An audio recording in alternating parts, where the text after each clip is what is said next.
Hello and welcome everybody to a new episode of Africa's a Country Talk. Africa's a Country Talk is a weekly talk and interview show brought to you by Africa's a Country, and we stream every Tuesday.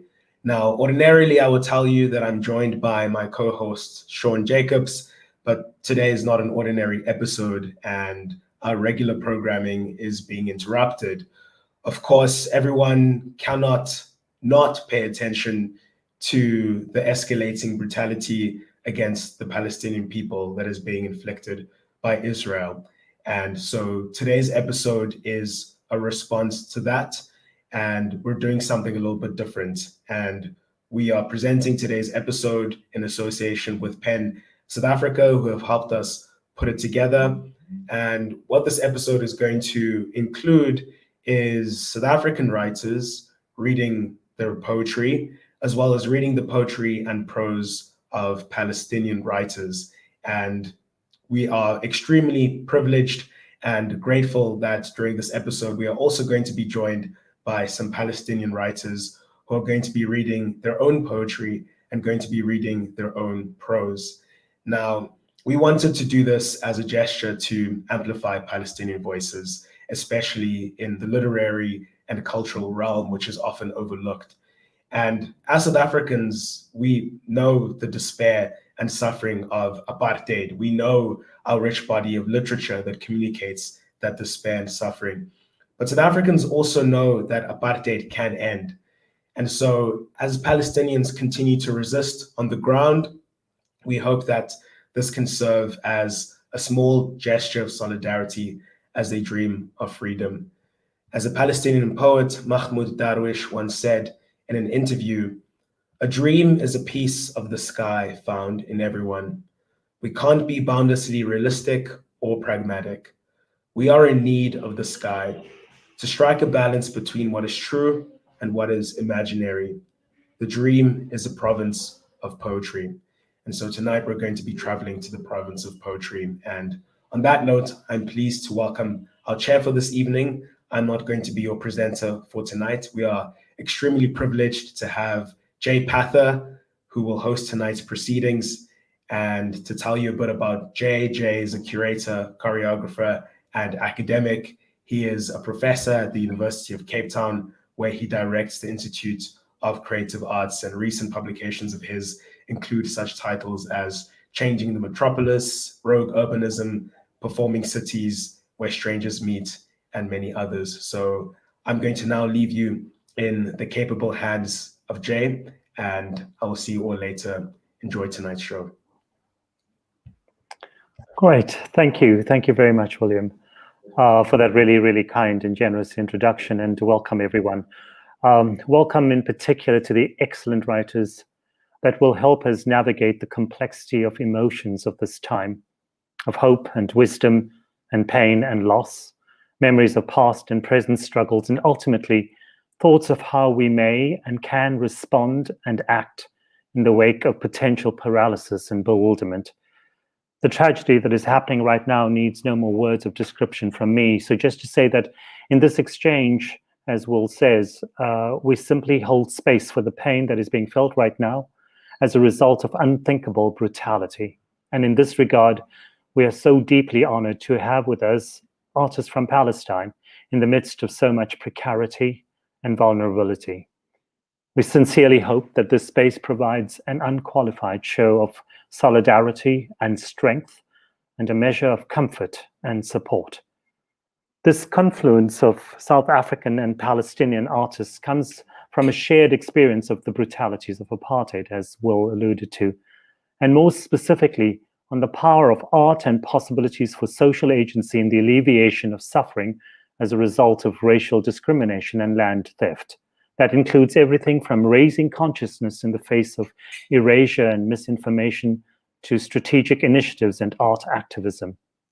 To take us to that level of consciousness and the nuances of comfort, empathy, and strategy, let's listen to the work of the excellent artists brought together by PEN South Africa and Africa as a Country.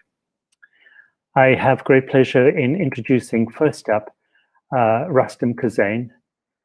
Rustum is one of South Africa's most treasured poets. He's published volumes This Carting Life and Groundwork, both of which garnered the Olive Schreiner Prize, as well as respectively the Ingrid Jonker Prize and the Herman Charles Basman Award. His poetry has been published in translation in French, Indonesian, Italian, and Spanish. We will go through all the artists and they will offer one offering, and then we'll go again on another round and then move into a discussion. Thank you. Over to you, Rustum. Thank you, Jay. I'd like to read a poem that is now 25 years old. It has an interesting context, but that explains its genesis, but I'm happy to engage in that afterwards. For now, I just want to read the poem as an expression of solidarity with people in Palestine. The poem is called Cape Town, Jerusalem, and it has an epigraph from Edward Said's book, After the Last Sky. The epigraph reads, "Being on the inside is a privilege that is an affliction. Because our interior is always occupied and interrupted by others, we have developed a technique of speaking through the given, expressing things obliquely and so mysteriously as to puzzle even ourselves." Cape Town, Jerusalem.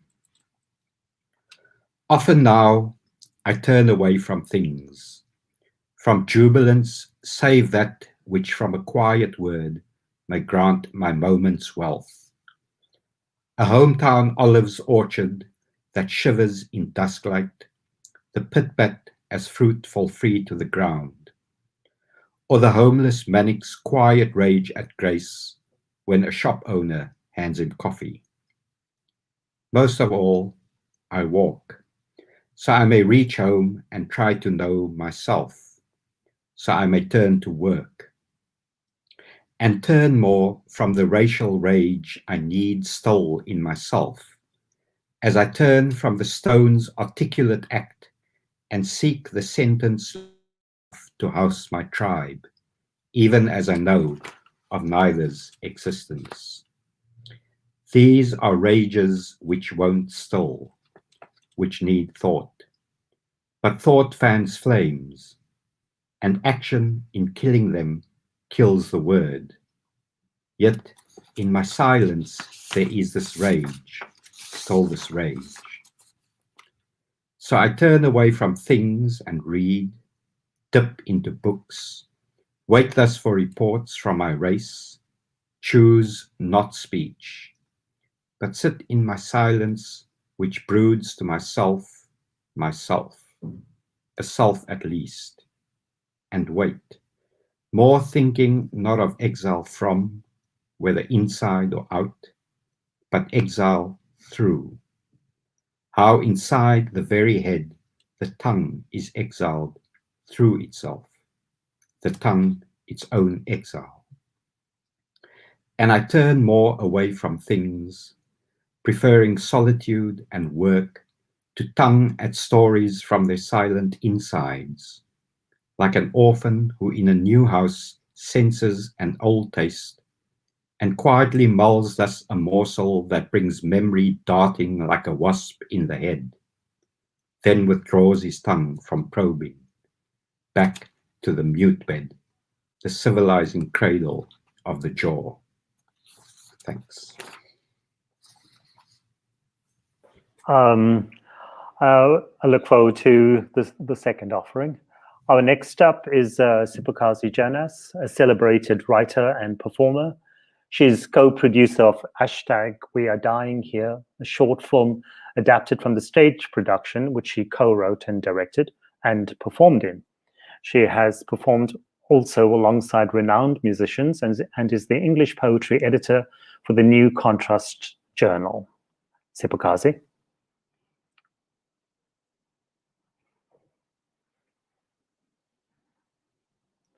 I think you are on mute. All right. Thank you so much, Lee. Thank you for having me as part of this conversation. The poem that I'm going to share now was written as part of a fundraiser for a hospital in Gaza a few years ago. and it was thinking through some things around the body, the scattering of the body. And I do want to apologize for any mispronunciations. How do flowers grow in the desert when buried in sand before budding? A garden that is a grave site without season. Grandparents weeping at the blood seeping from what is left of the pavement, and stones blooming in the desert. The body of Palestine is a bouquet, and war is at the door. War is the door. There is no door out of this war that is not blown off the hinges, that it is not hanging from a stolen border, a border like rope, a border like string that strangles a bouquet of flowers waiting for spring. The bodies bent in eternal solar are not only praying, they are seedlings harvested in worship, in action, in resistance, making dua in stone and sand and song. Their last breath perfumes the air. Their last breaths are a pilgrimage away from the pursuit of smoke and fire. But Haji in a war which does not end, do not return, no matter who waits at home. Others return to a home that has lost its shape, plucked brick by brick. What is buried in sand is not a dream of planting or sowing. It is a scattering and trampling. It is to burden the wounded flower with the weight of healing, stitching stem back to root, puzzling petal into place. You, who are planted elsewhere in this garden, budding in all seasons, knowing rain, who only hear rumors of desert, the sand follows you. It is in your pockets and in your shoes, on your plates, on your heads. It is what takes up space in your bed, on your pillows. It is what you taste when you eat inside your dreams, wondering why you wake into thirst. It makes home inside your throat, asks about the silence which you hold among the graves and the ghosts. The voices of buried petals are an Adan, plucking you out of your sleep. They tire of being planted in bomb and bullet. They cry for spring. They cry for spring. They cry spring. Thank you very much. Siphokazi, that was really powerful and very moving. Heidi Grunebaum is next. Writer and scholar, she's the director of the Center for Humanities Research at the University of the Western Cape. Her writing focuses on aesthetic and social responses to war and mass violence and the politics of memory in South Africa, Palestine, Israel, and Germany. She's author of several books and is co-creator of the documentary film, The Village Under the Forest. Welcome, Heidi. Thank you, Jay, and thank you, colleagues and friends. It's an honor to be here in solidarity with Palestinians across the world and across historic Palestine, particularly under the bombs that, as we read. I'm reading a poem called After This. After this, West Bank and Jerusalem, war-torn and weary. After conversations till near dawn, kahwe Arabiya, knafe, and too many cigarettes. After the upside down, inside hell, that is El Khalil Hebron, where Hashim's nephew had his teeth crushed by a settler who put a stone in his mouth and pummeled his face. After God's warriors occupy roofs and roads, minds and metaphor, after checkpoints and walls and crossings and blockings, tunnels and ditches and bridges, after passing and passing, repassing through Dante's gates, enclosing above and below, closing in, shutting down, shutting up. After the guardians of the gates chew gum, swagger guns, grind bones, spit on men, look alike my daughter, my uncle, my brother. After the grinding, winding road up and down through Hell's Valley, inferno, modern trash, ancient curses. After shape-shifting reality baked hard as the sun, after olive trees ripped from Palestinian lands, planted at the entrance to Jewish settlements, wore trophies of colonial masters. After Bassem al-Rahma was shot in Belaim, flying kites beside the wall to make a point about freedom. Point blank to the chest with a tear gas canister, after rolling the canister in my hand. After thick desert skies, late summer dust, fresh figs waiting, the air exhausted. After sleep gives way to smiles, listening in dark nights of mourning to the night caller walking the streets of Bethlehem, beating his tabla, chanting the sleeping awake for suhoor. After short fused tempers and long days fasting, the absence of laughter and children at play, Ramadan in a war zone. After Lubia village, beneath decades and pine needles at South Africa forest, after South Africa forest planted over the rubble of Lubia by South African Jews who remember the Shoah, after Abdallah steady on his shorter leg took us deep in the forest to the Maqam and the graveyards and wells, after Naim entered the Maqam and prayed, after passing trees of pomegranates and figs and olives that live, still live, after Abu Samia returns to the ruins each week for 50 years to remember and pray, after wiping out memory for 7 years times 10, after the scene of the crime was wiped clear with guns, trees, narratives. After ancient words for modern deeds, and pines bought by 1,000 white blue pushkas from Jewish homes 1,000 lands away. After the patient sabbath cactus stands watch over stones and rubble, graves and wells. After the sabbath, like a silent wife waiting the return of her beloved. After this, after this, after all this, there is Palestine. Thank you. Thank you. Thank you so much, Heidi. Another really heartbreaking and moving poem. Thank you very much. I have great pleasure in moving on to Basman, a poet from Gaza and a contributor to We Are Not Numbers, a project for young adults in the Gaza Strip. Is also a physiotherapist for the Ministry of Health and thinks of writing as a remedy. One of his dreams as a Palestinian is to share and show Palestinians' real faces as they struggle and work for their rights. Basman, over to you. Thank you so much for joining us. We really appreciate it. Thank you for having me. The poem I'm going to share with you is a poem I wrote in the day of the attacking over Gaza and the Sheikh Jarrah. The poem called Zombie, Vampire, Occupier. Zombies, vampire, and my occupiers. I wonder sometimes, what is the difference between them? They all feed on blood and mess with the head.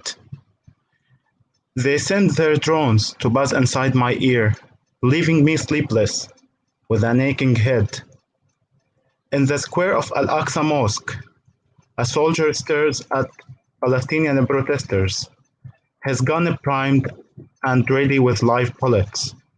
His eyes are dead, no longer able to see our humanity.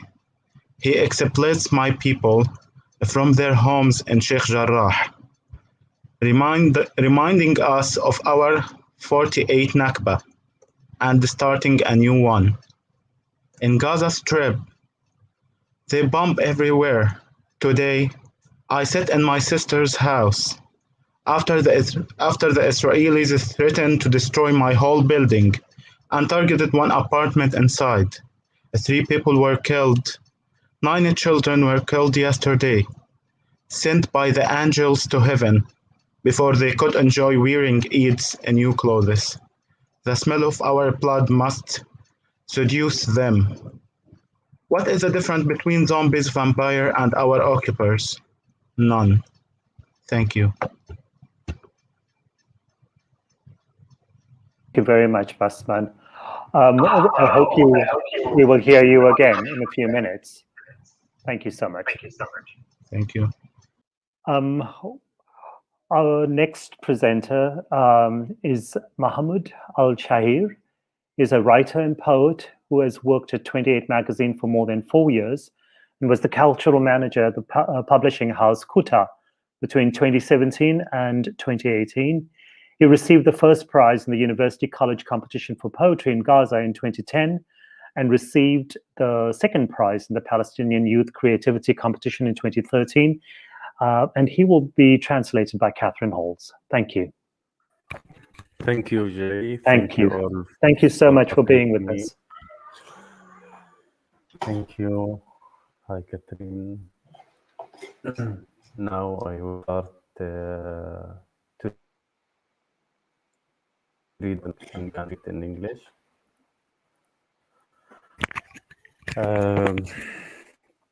This poem actually I write in day when we attack from Gaza.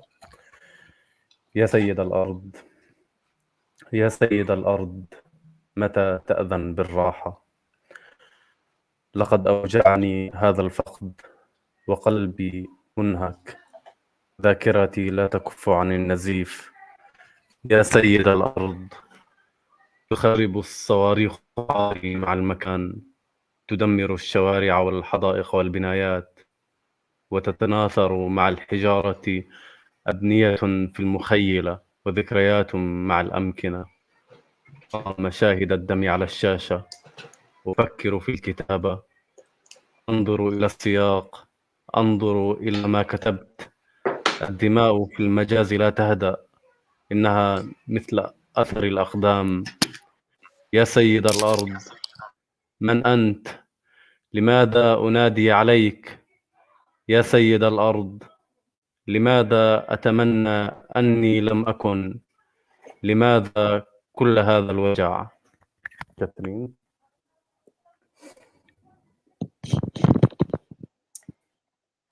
This poem was translated today, so a little bit rushed, but here it is in English. Master of the world, when will you grant rest? The loss pains me. My heart is exhausted. My memory hemorrhages.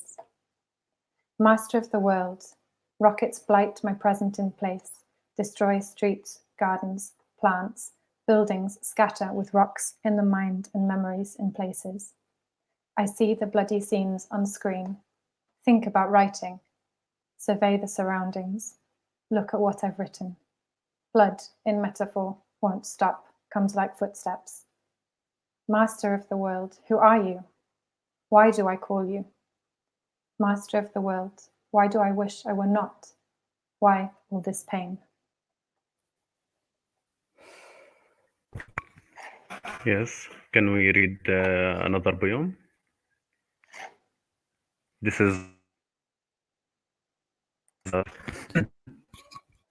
كالموج تأتي الحياة تطل مرتفعة ثم إلى لا شيء تصير. كالموج تأتيني التفاصيل تدهشني تسعدني تحزنني تبكيني تخيفني تطرحني أرضا ثم إلى لا شيء تصير.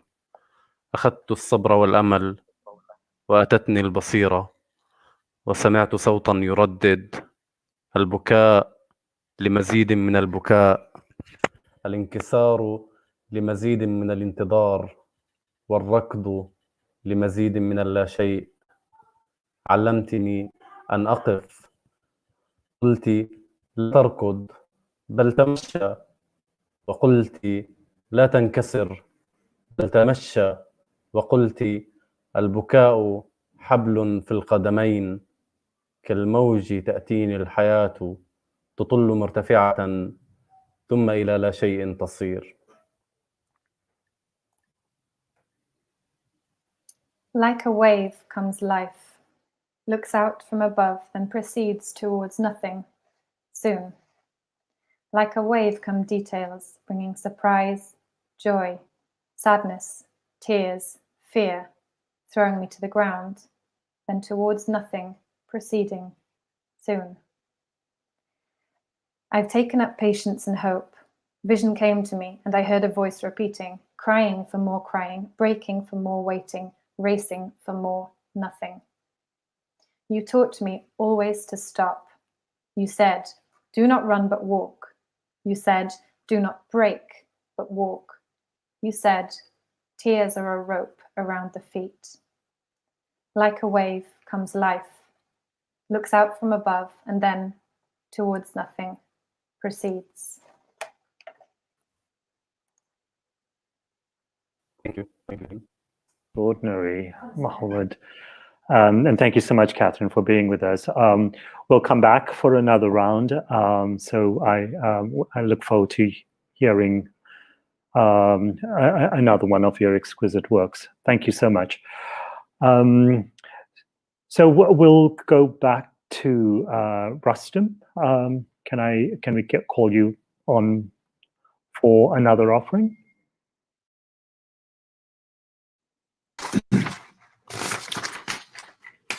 The next piece I'd like to read was written in response to the attacks on Gaza in 2014.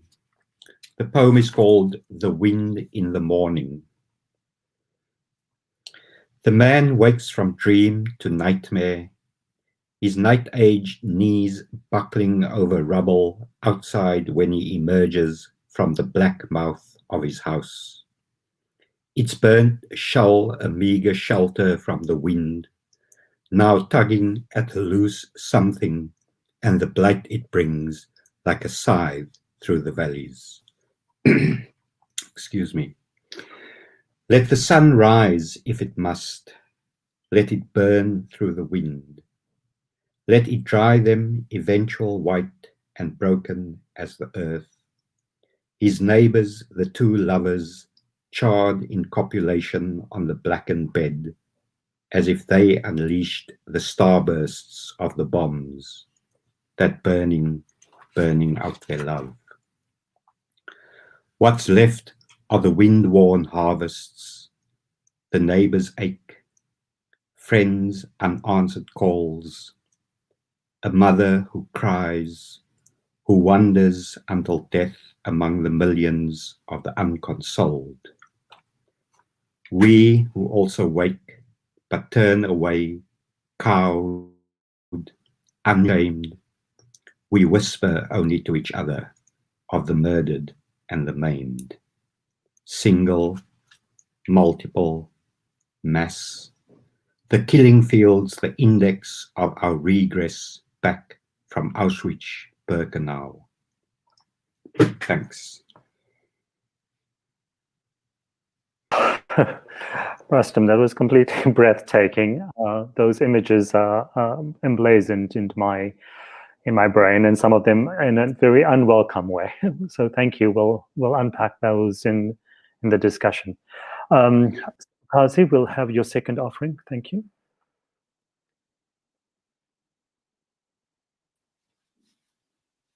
Thank you again, Jay. The poem that I'm going to read is a spoken word poem by Dr. Rafeef Ziada, who's a Palestinian Canadian poet. And I think it really speaks to the hypocrisy of media coverage. Today, my body was a TV'd massacre.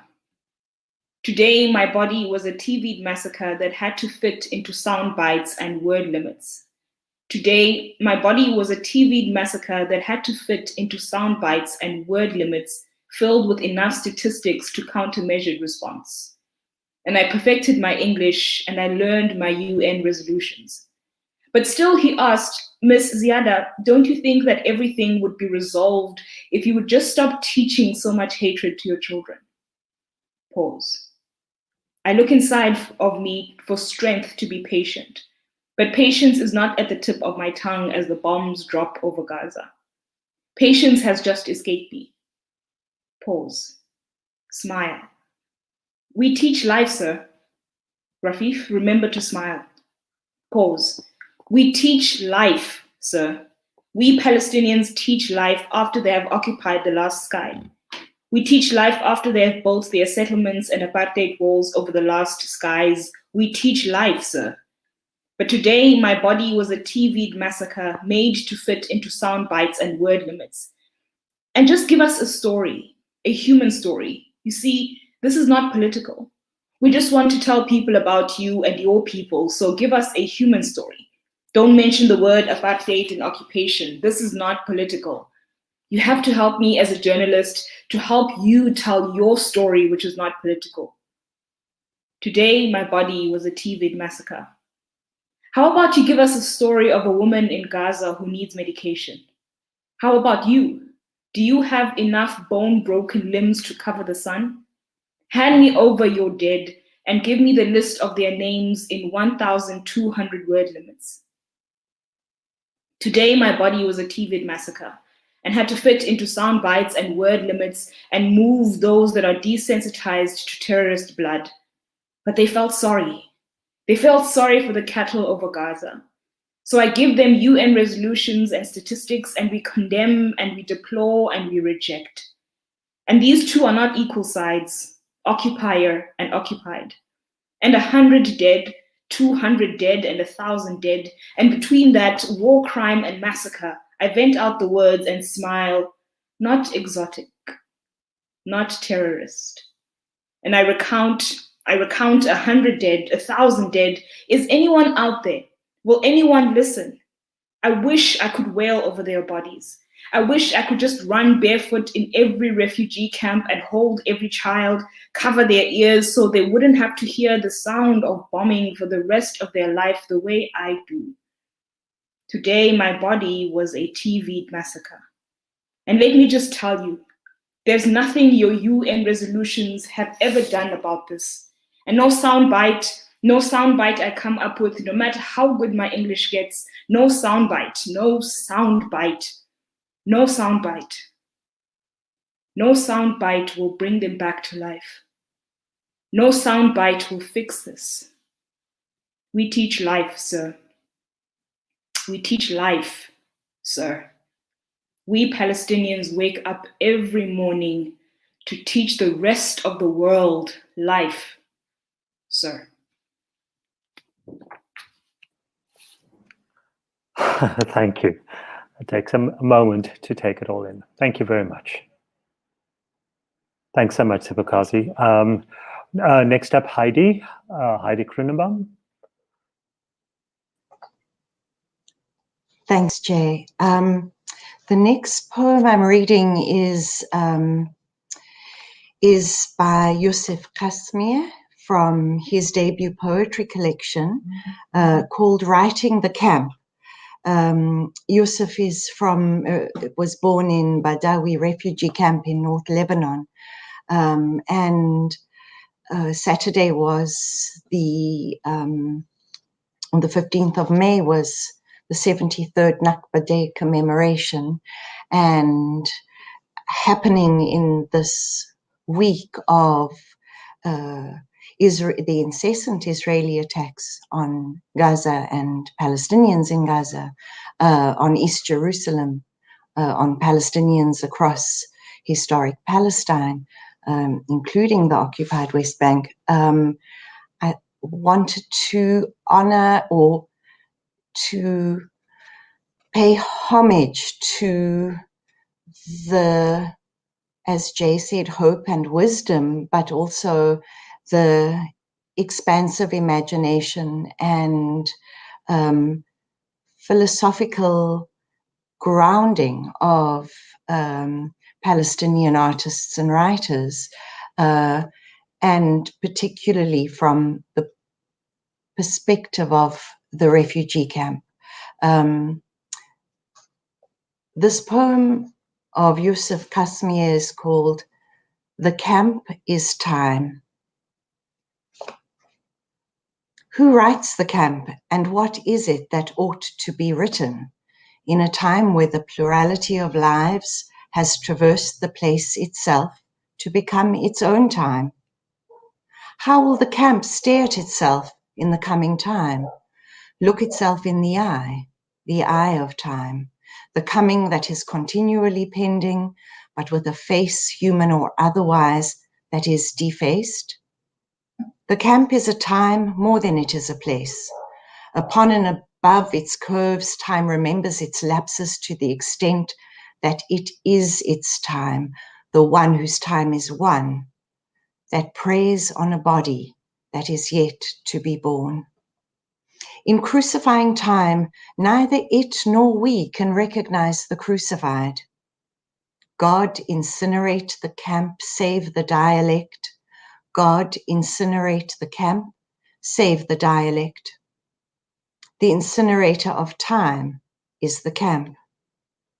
What is it that makes a sight worth a sighting when the seer, the quasi-seer, can only use his only eyes for an enormity that no eyes can actually see? Is it the camp, or is it its time that should be returned to its body to reclaim its body as a dead thing with multiple previous lives and none? I write for it knowing that this is the last time that I write for it. Herein the time is last, and the last. It may belong to a no beginning, no end, but what it definitely has is its camp. The camp is time, and time is the camp. The possessive is what possesses the guilt that transcends all guilt, yet coexists with itself until it becomes an event in its own guilt. But is it my camp? What am I saying right now, in this specific instant and under the false impression that the camp is mine? I say that it is the autobiography of the camp that is autobiographizing the camp. Suspended in time it is, while we deliberate the impossibility of narration in that context, in order to think of narration, not necessarily its narration. We follow it discreetly in the shape of ash. In time, the mask takes off its mask. The foot that treads is also time. In time, we impregnate time with its time. Time gives birth to nothing. The nothing that is raging nearby is our only time. Time, tell us where your private parts are. Time is the acrogenous of the face. Whenever a face ages, it ages beyond time. In the camp, time is hung like threads of dried okra. Thank you. Poem at this time. An incredible manifesto for what is happening. Thank you. It's really much appreciated, and it gives me great pleasure to welcome again Basman. Basman?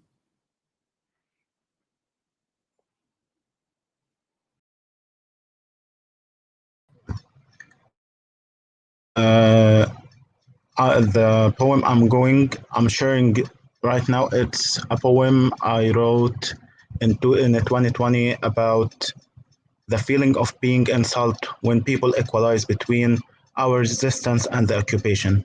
The poem title is Who is the Terrorist? Let's play a game. Call it Who's the Terrorist? Rule 1, make it fun.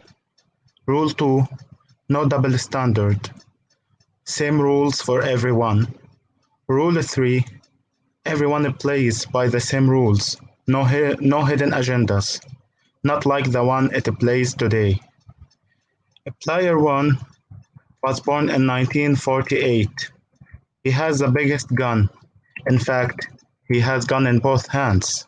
He can kill as many as he likes and ignore international law. Yet, he still can claim to hail from the only democracy in the Middle East and is beloved by Trump and his Christian acolytes.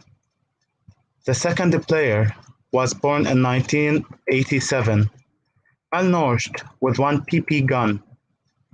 He can only shoot at spare lands, shout really loud, while citing international law, while no one listens. Victory is making the sirens sound, not how many you killed or make homeless. Me, I'm tired of this game. I dislike them both. But tell me please, between the two, who is the terrorist? Thank you. Combination of dark humor and fact. It was incredible. Thank you so much, Basman. I have great pleasure in welcoming back Mahmoud Alshaer, and just to also introduce his the translator. Katharine Halls is an Arabic to English translator. She was awarded a 2021 Penheim Translation Fund Grant for a translation of Haytham El Wadanay's Things That Can't Be Fixed, and her translation with Adam Tahib or of Raja Alem's The Dove's Necklace received the 2017 Sheikh Hamad Award. Her translations for the stage have been performed at the Royal Court and the Edinburgh Festival. Welcome to you both. Thank you.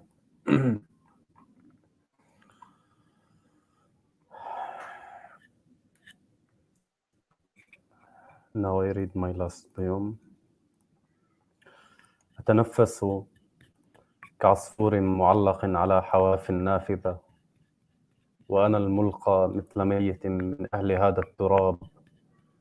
لا خيط يسحبني نحو مساحة بيضاء أشغل فيها نظري. القمر يفترش سماء صلبة كغراب على ظهر رجل خشبي. النسيم يكبلني، الوقت يأكل أطرافي كشاقة أخيرة قبل الموت. وحيد أنا فوق رصيف المدينة، أكتب كلامي البسيط على الجدران المائلة. عند السقوط الوقت يأكلنا، ونحن الغارقون في الهواء كما الفراشات. أيدينا أغصان زيتون قديمة، العينين ما سلبته الشمس من الماء.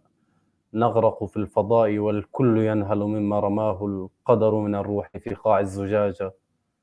ثم نعلو هادئين كعنوان استسلام عريض. في الحياة ننتظر الموت خلف أجسادنا، لا شيء نخسره، ولكن نفتش عن جواب لرصاصة الوجه الأخير. لا إجابة، لا فراغ لأي شيء غير عين في الظلام. وحيد جسدي تأكله الشمس، وأنا المصلوب كالطيور على حواف نافذة. وحيدا أصرخ، ليس في وجه شيء محدد، لكني سئمت الرحيل والموت والمواعيد الثقيلة في انتظار الخلاص.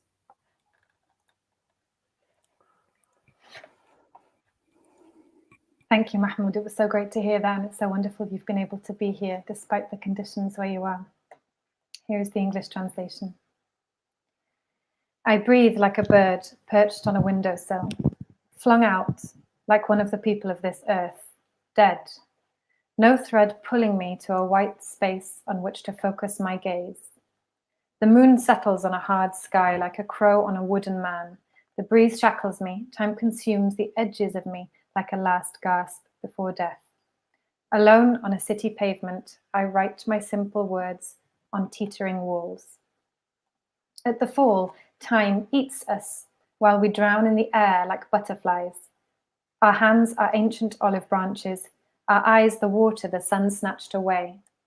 We drown in space while everyone drinks from the spirit that fate has slung into the bottom of the glass. Then we quietly rise like a broad banner of surrender. In life, we await death behind our bodies, nothing to lose, but we look for an answer to the bullet of the final face. No reply, no empty space for anything, but an eye in the dark. Alone, my body is eaten by the sun, crucified like birds on the windowsill. Alone, I shout, not at anything in particular. I'm just tired of dying and death, and tedious sermons while awaiting salvation. Thank you. Thank you. Thank you, Katharine. Thank you so much, Mahmoud. To speak those words in the midst of what's happening to you right now is extraordinary. It's an extraordinary time for us to be able to actually connect with the gravity of what is happening, and your generosity in this is unspeakable. And we deeply, deeply appreciate this. We really, really appreciate your presence at this time. Thank you so much, and thank you, Katharine. Katharine, Amir can't be with us, Amir Hamid, but I would like to introduce him, and if you don't mind reading one of his poetry, one of his poems. Amir Hamid is a poet, short story writer, and translator whose work has appeared in Beirut Literature Magazine and the New Arab website 2019. He was awarded the Al-Katan Prize in 2 categories for his first 2 collections, Yigi and Ali's Rabbit, a collection of short stories, and I Search for Their Keys in the Locks, a collection of poetry. So if I can call Katharine to read them. Thank you. Thanks. It's a real shame that Amir couldn't be here. These are wonderful poems. This first one is called Prayer, and it was written very recently during the current war. Lord, with your cloth, wipe the smoke from our mirrors. Extinguish the fire at our windows with your tears. We have no strength not to trust in your mercy.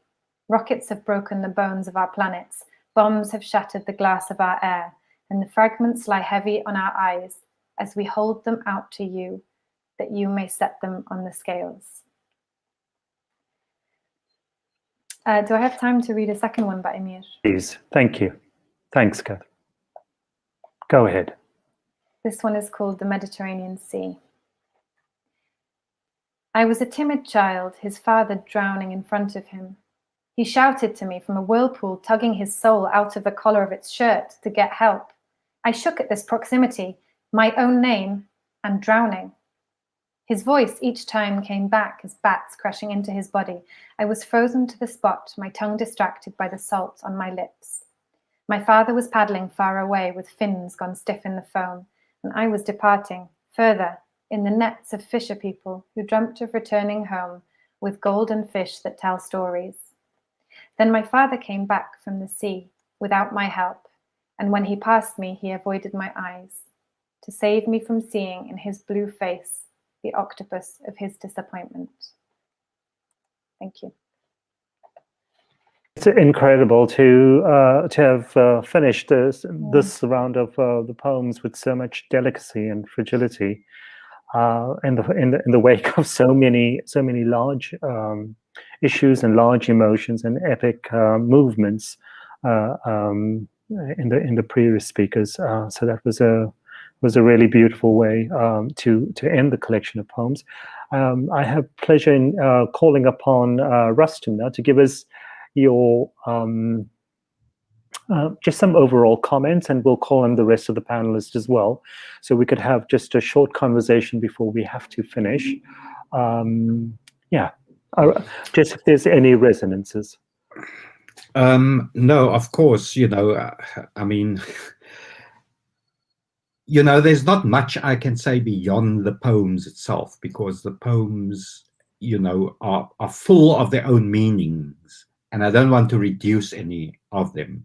But instead of a comment, I have a proposal to make rather, is that I wish, for instance, that we had received each other's poems before this event, so that we could have had more time to actually engage with the poems.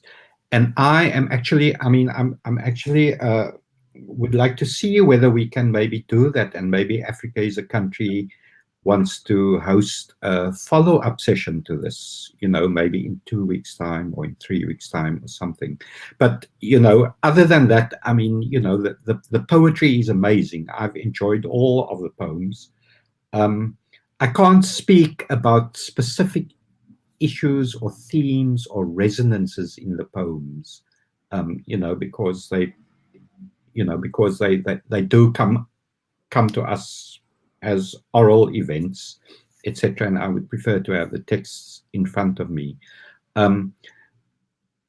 you know, and then beyond that, I mean, I understand this event is an event of solidarity, right. You know, Exactly. and with the absolute terror and violence that is going on now in Palestine, I mean, there's not much one can say apart from expressing that solidarity and to say that as far away as Cape Town, South Africa, for instance, or South Africa, we are here, we hear, and we see. Right. That's what I'd like to say. Yeah. And also to touch on spaces maybe in the audience and amongst us, and as you say, probably another event that both unpacks some of the dense poetry that we've listened to, but also talk through the challenges of the art as social agency, and then what else do we as artists do? You know, what are other forms of action? What are other kinds of strategies that we, you know, as we are driven by this work, what other strategies do we have beyond the you know, beyond the support? So I'm going asking, to yeah, well, you know, leaving it up if you want an open question. Yeah, it is an open question, but I think it's also the you know, when does this when does our empathy and our understanding and our support translates into any other kind of action that has greater longevity? You know, whether it's just an engagement with you know, with our different struggles and the kinds of strategies that informed us, because as William said, we finally came out of it, and what were the missteps of those, and is there anything that we as artists offer? But I'm going to call on the rest of the panelists, Antoinette, and let's just probe those questions until your electricity lasts, Rustum. You have your own challenges.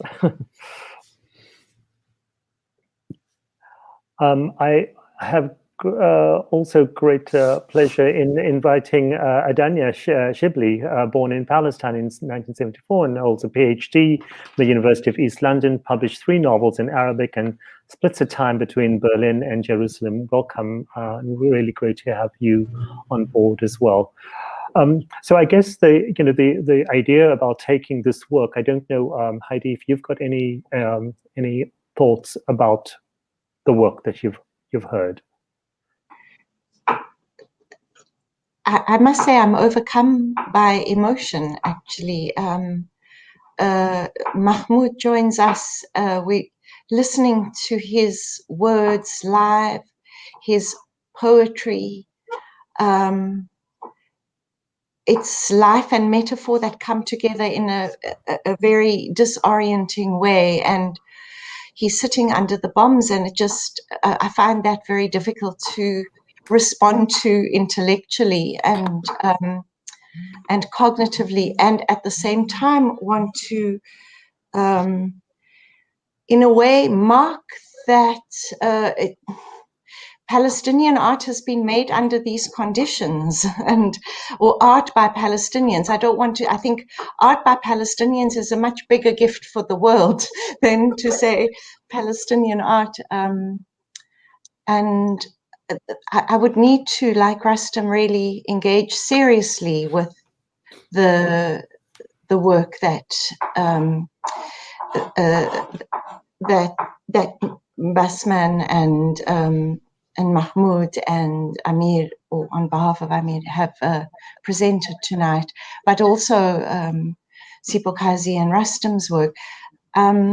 And of course, a huge thank you to Katharine, because a translator is an active co-creator in a process of kind of bringing the poetry and the writing and the art to an English-speaking world, or to a world that's disadvantaged by not being able to read Arabic, from my perspective. And just to say one last thing, because I think it's really important to hear the incredible guests who are here today. Jay, I think that the possibility to engage the imagining of freedom and of life and of politics and of love beyond this condition of permanent war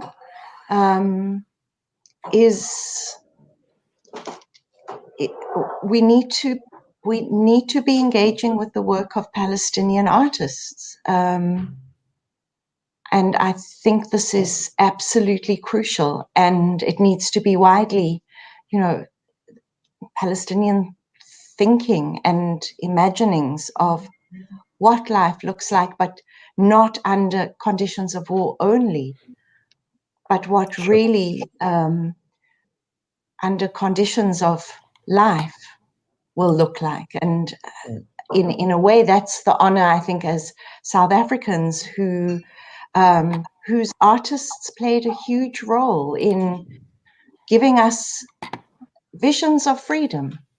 And it was poets and visual artists and novelists and filmmakers and sculptors. So let me keep quiet now and honor those who are on the panel. Thank you. Sure. No, thank you very much for that. I mean, there's just so much to take forward. Basman, do you want to add anything or answer to Heidi?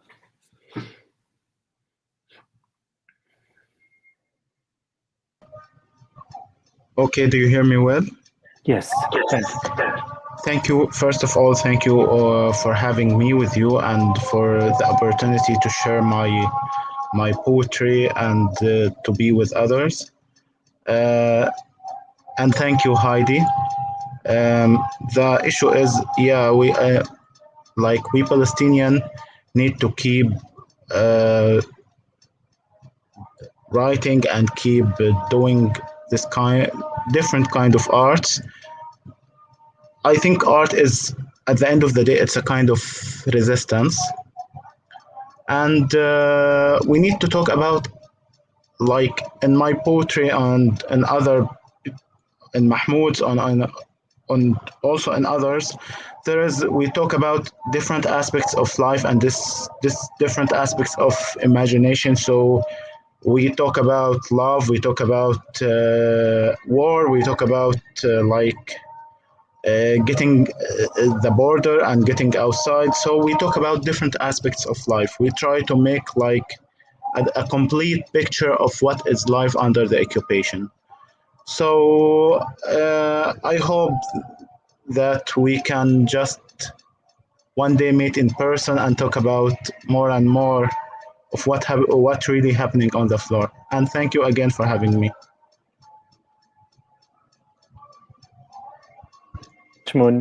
Extensive time and conversations. I'm sorry, I think I was a little bit cut there, but I don't know whether Mahmoud, would you like to say something? And Adania is here to translate.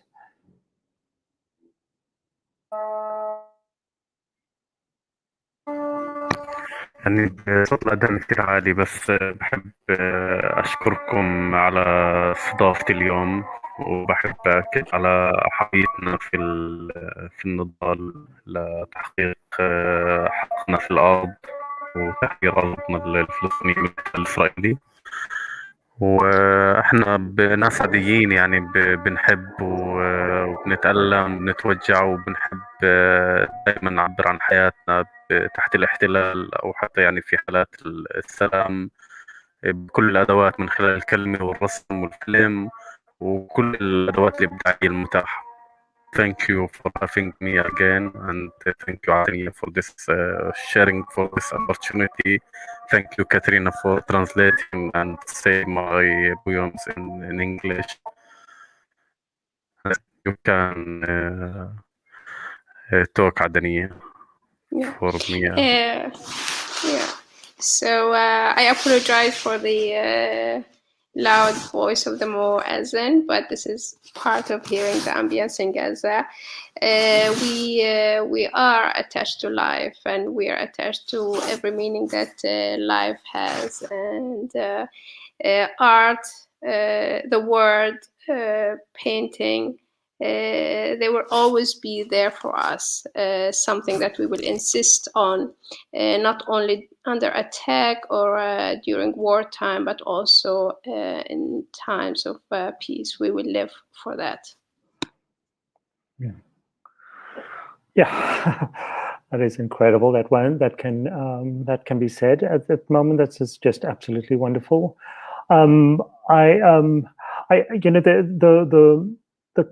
The probably a place to try to end the conversation is what I was alluding to when I was addressing this with Rustum at the very beginning, is that there is the poetry and there is the art that brings us together in a kind of common sharing, and then there is the strategy and the activism. And I just wondered, and part of that activism, I agree with you, Heidi, is about Palestinian artists outside this incredibly intense moment to talk to life in general, and not to be constantly talking in this moment of intensities. But beyond that, I understood, in the 80s and 70s in South Africa, there was a double strategy. There was the work that was happening inside, which was around the production of art for sustenance and for nourishment, and then there was the work of activists or art activists around boycotts or around strategies outside the country. And I just wondered about this double strategy that South Africans worked with, and how we're thinking about that going forward within this particular context and at this time. Adania, I'm going to do a terrible thing and bring up a proposal which you made, which I found quite extraordinary, when you asked, well, the title of this conversation, writing is a cultural weapon, could not it be writing is a life, since there's so much that is because that is what is being destroyed. I wonder whether you want to speak to that, about these different strategies and these different temperaments. Well, yeah, I mean, it's actually in such circumstances, truly writing and art comes as a way to teach us how to be able to live again, because there's every moment that life or the circumstances of life trying to defeat us, and through art, through writing, I think for me, as many other writers, it is a way finding back, a way to find our way back to life. It is essential. It's not about communicating something or telling the world something, but it is about really maintaining a practice, or almost a way to tell ourselves that, yes, we can continue maybe one sentence more, one book more, and let's think about it, the rest later. Right, thank you very much for that. Any other responses to that question?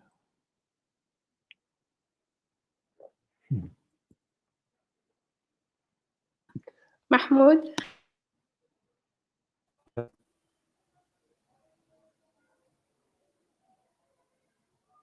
يس عدنية معك. كيف تحس بالكتابة بهاي الفترة؟ كان في نقاش إنه نحول عنوان الجلسة للكتابة كحياة بدل الكتابة كسلاح ثقافي. شو رأيك؟ هلا هي مش يعني تعريف السلاح دائما هو بروح للشيء الفتاك بصراحة. الكتابة أبدا ما بتعمل هيك، وأنا بتخيل إنه هي الكتابة هي حياة وفضاء للهرب من هذا الواقع. وقديش أنا خلال 9 أيام مثلا الأخيرة قديش كنت بحس إنه التفريغ من خلال الكتابة وممارسة هذه التمارين للكتابة بشكل أساسي. Sorry again about this voice. قديش بحس إنه التمرين وممارسة هذا التمرين في الكتابة تحديدا بيرضينا على مستوى الشخصي في الدور اللي بقومه تحت هذا القصف، تحت هذا العدوان. وقديش بحس إنه الفنون هي قادرة على إيصال صوتنا أقوى من أي وسيلة أخرى. فأنا مع إنه العنوان يتحول من فكرة الكتابة كسلاح لفكرة الكتابة كمسار للحياة في ظل الحرب والعدوان المستمر. Yes, the idea of a weapon, it has the connotations for me of a destructive force. I cannot dissociate from that.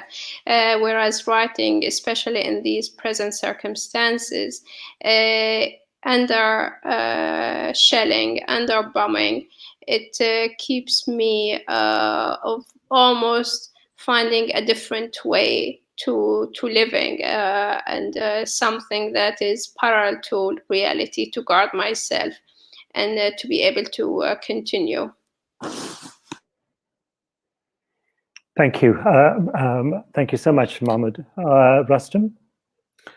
Yeah, I think, I think it's important, and it's perhaps a lesson to us as South Africans, is to try and not universalize our experience of a particular ethno-nationalist state and use the slogans that we came up with. I mean, as an aside, I think that particular slogan, writing is a cultural weapon, I think that idea of culture as an instrumentalist thing, I mean, I have my own problems with that thing, even before we try and use it as a framing for other people's experiences, for experiences in another country. And I understand it's important as a kind of public messaging to draw connections between the history of apartheid and the history of Palestine. I think that's important because people know that, because of that particular story had its own morality, and, eventually it became a broader message. But I do also think that the history of Palestine is not exactly like apartheid, and no one can argue that the experience of being Palestinian is perhaps worse. I mean, everybody hates to draw up a hierarchy of suffering or of oppression, etc. But I do think, the similarity is that Palestine is being dominated by an ethno-nationalist state, in the same way that apartheid was a power based on a particular group, ethnically defined. But I think beyond that, there are things have been going on in Palestine, which, I mean, I can't imagine. And I can't, there's no way in which I can see any similarity with South Africa. And part of that, of course, is the absolutely total, real military occupation of the territory. Sorry, that's what I wanted to say. It's just, we shouldn't imagine that we are exceptional because we experienced apartheid and we came out of it. And because of that exceptionality, we shouldn't try and universalize our metaphors, to try and describe another country's history of suffering. That's what I wanted to say about that writing as a cultural weapon. So I agree with Adania and Mahmoud that, culture, using the metaphor, a militarist metaphor to describe culture, I'm a little bit nervous about something like that. And yet the reach, the gesture of reaching out is a very clear one. But maybe nuanced by the differences in response at this particular time within these particular contexts, but still informed by by certain similarities. I mean, there was a great deal of, one could argue that it was a military state. South Africa was for many decades, many centuries. But the response is heavily nuanced about when does art serve as a point of touching and consciousness, and when does it become a particular strategy for the ending of that pain, and how does that strategy translate itself? I think this is time for a whole other conversation, a whole series. Perhaps Africa as a country will continue this amazing work to be able to bring us together to really probe these nuances to this beautiful work, beautiful art, and amazing things that you are doing. So I want to sign off and say thank you very much for making this such a rich and powerful event. I wish you all the best, those of you in Palestine. I really wish you from the bottom of my heart all the best as you navigate these times. I'm going to hand over to Will now. Thank you. Thank you. Assalamu alaikum. I just want to say to Jay, who has been such an exceptional host for this evening, and to every single one of the people who spoke this evening, to Rustum, Siphokazi, to Heidi, to Basman, to Mahmoud, to Amir in absentia, to Katharine for her wonderful translation, and to Adania too for her wonderful translation too. I mean, it's one of those moments where I don't want to speak and I don't want to conclude the program, because I feel as if I'm taking up a space that was created in a space that I think needs to be protected. And from our end as Africa as a country, we want to provide more of a space to Palestinian writers and to give people the opportunity to express themselves. I think what Adania was saying just now about how writing becomes a way of affirming life. It's not a weapon, it's a way of affirming life. I'm reminded of the words of Theodore Adorno, who was a Jewish exile. And what he once said is that for a man who no longer has a homeland, writing becomes a place to live.